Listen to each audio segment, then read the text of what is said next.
जय योगेश्वर। आज जो कहानी कहने जा रही हूँ इसका नाम है बकासुर वध। पांचों पांडव अपनी माता कुंती के साथ छुपे वेश में देश विदेश घूमते थे। घूमते घूमते उन लोगों ने चक्रा नामक नगर में पहुँचे। वहाँ पर एक ब्राह्मण परिवार के घर में मुकाम किया। ब्राह्मण परिवार के जो पति पत्नी थे अपने अतिथि का आदर अभाव से सत्कार किया। कुंती माता कुछ ही समय में जान गई कि ये ब्राह्मण पति पत्नी कोई कारण से बहुत दुख में है। अतः उन्होंने उसका कारण जानने की कोशिश की, लेकिन अपने घर कुछ दिन के लिए रहने के लिए मेहमान आए हैं, उनको अपना दुख बताकर परेशान थोड़ी जो किया जाता है। इस कारण ब्राह्मण पति पत्नी ने यह बात अपने मेहमान को बताना नहीं चाहते थे।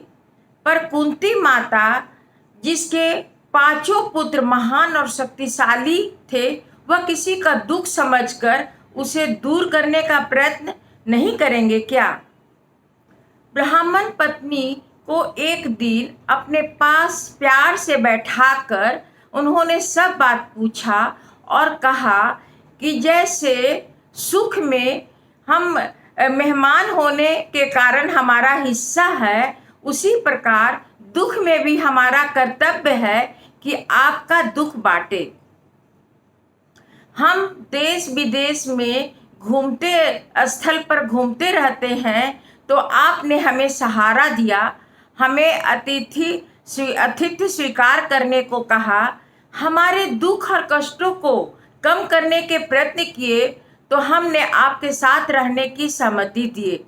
आपने हमारे दुख और परेशानियों को कम करने के लिए हमें अपने घर का अतिथि बनाया। तो आज यदि आप में दुख है तो आप अपने दुख में हमें सहभागी क्यों नहीं बनाते? हमारे पांचों पुत्र आपको मदद करेंगे, इसलिए आप बिना संकोच का अपना परेशानी हमें कहिए। तब ब्राह्मणी पत्नी की आंखों में आंसू आ गए।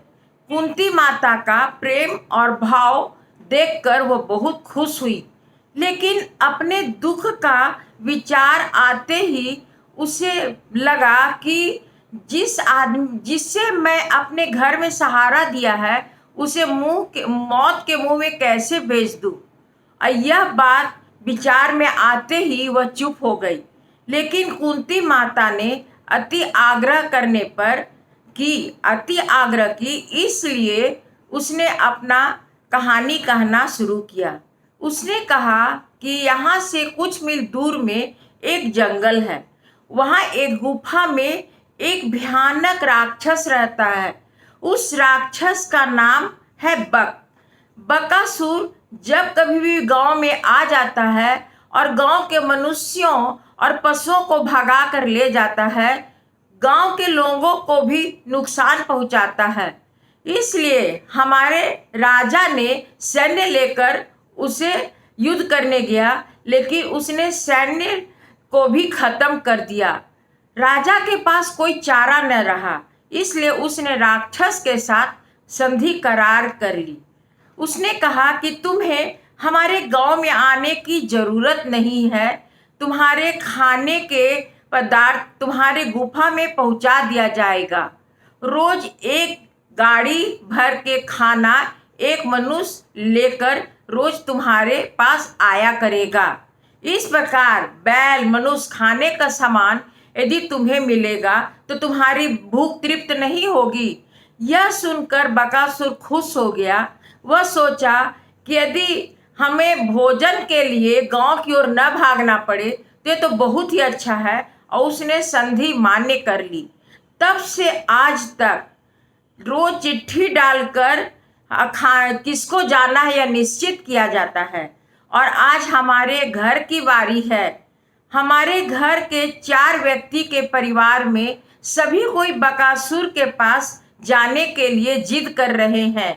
मैं कहती हूँ कि मैं जाऊंगी, आप अब बच्चों को संभालिएगा। तो हमारे पति कहते हैं कि बच्चों को पिता से ज़्यादा माता की जरूरत होती है। और मेरे जीते जी मैं अपने जीते जी अपने बच्चों और पत्नी को राक्षस का खाद्य नहीं बनने दूंगा। और हमारा छोटा बेटा बोलता है कि मैं जाऊंगा, आप माँ तुम बहन को संभालना, आपको पिताजी को जाने की जरूरत नहीं है।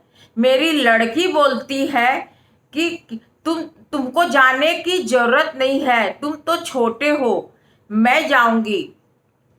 इस प्रकार अभी तक हम लोग निश्चित नहीं कर सके हैं कि कौन जाएगा, लेकिन अंत में हम लोगों ने सोचा है कि हम सभी जाएंगे, क्योंकि हम सभी एक दूसरे को छोड़कर नहीं रह सकते। कुंती माता ब्राह्मण परिवार के लोगों का एक दूसरे के प्रति प्यार देखकर बहुत खुश हुई। और लेकिन उसने कहा कि तुम सभी को या तुम्हारे परिवार के किसी एक को भी राक्षस के पास जाने की जरूरत नहीं है। हमारे 5 युवा पुत्र हैं और उनमें से कोई एक चले जाएगा।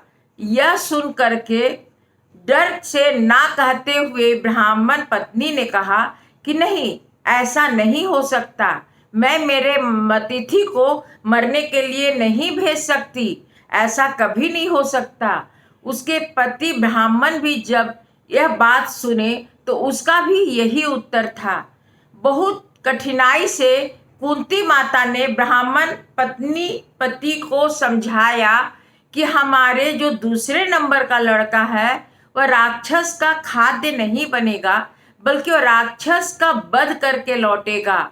इस प्रकार कुंती माता के बहुत प्रयत्न करने पर ब्राह्मण पति पत्नी ने अपने अतिथि के पुत्र को बकासुर के पास भेजने के लिए तैयार हुए। दूसरे दिन भीमदेव गाड़ी भर के भोजन लेके वहां जाने के लिए रवाना हुए। कुंती माता को यकीन था कि हमारा बेटा विजयी होकर और राक्षस को मार कर ही लौटे वापस आएगा, इसलिए उसने अपने बेटा को हंसकर और आशीर्वाद देकर विदा किया। जबकि ब्राह्मण पति पत्नी की आंखों में आंसू थे कि मैं मेरे अतिथि को भेज रहे हैं।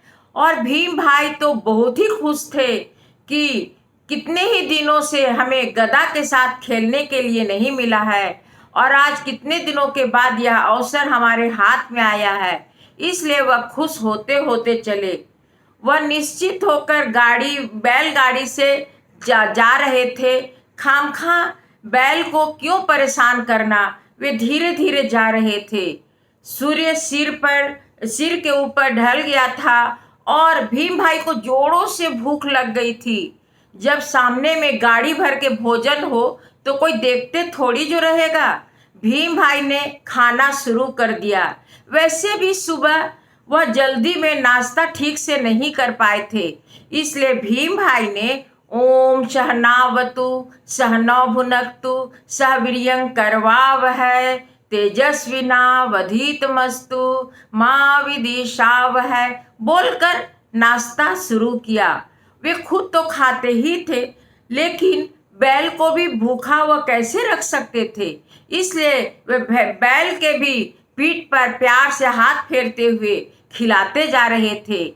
इस प्रकार अति मंद गति से वे आगे जा रहे थे। सूर्य सिर के ऊपर आ गया था। दोपहर का समय बीत गया था, लेकिन भीम भाई का बैलगाड़ी गुफा से काफी दूर था। यहाँ राक्षस भूख के मारे परेशान होकर इधर उधर चक्कर काट रहा था और वह जब उसे अंत में सहन नहीं हुआ तो वह आसपास के वृक्ष के जड़ को भी तोड़ डाला। उसके बाद वह एक पेड़ पर चढ़ के देखा तो उसे दूर दूर में एक बैल के आकार का गाड़ी आते हुए दिखाई दिया, लेकिन बैलगाड़ी को चलाने वाले को कोई चिंता है ऐसा नहीं दिख रहा था। उसके और ऊपर चढ़ के देखा तो देखा कि बैलगाड़ी करीब पौन हिस्सा खाली हो चुका था और बैलगाड़ी चलाने वाला उसके ऊपर आराम से सोया हुआ था। यह देखकर बकासुर को बहुत आश्चर्य लगा कि आज तक तो सभी कोई रोते रोते आता था, और यह इसको देखकर तो ऐसा लगता है किसी को कोई परवाह ही नहीं है। उसे बहुत गुस्सा आया। उसने पेड़ से उतरकर उसके पास जाने का निश्चय किया और वहां चलने लगा। कुछ ही क्षणों में वह बैलगाड़ी के पास पहुंच गया। वह बहुत गुस्सा में था, लेकिन भीम भाई बिल्कुल शांत थे। उसने जाकर भीम भाई से बोला, तुमने मेरा खाना क्यों खाया? उसने कहा कि मैंने खाना तुम्हें मदद करने के लिए खाया। अब तुम मुझे खा लो तो तुम्हें यह खाना खाने की जरूरत नहीं पड़ेगी। यह सुनकर बकासुर गुस्सा होकर और भीम भाई को पकड़ने के लिए दौड़ा। भीम भाई उसके हाथ से छूट गया। उसके बाद दोनों के बीच खूब युद्ध हुआ।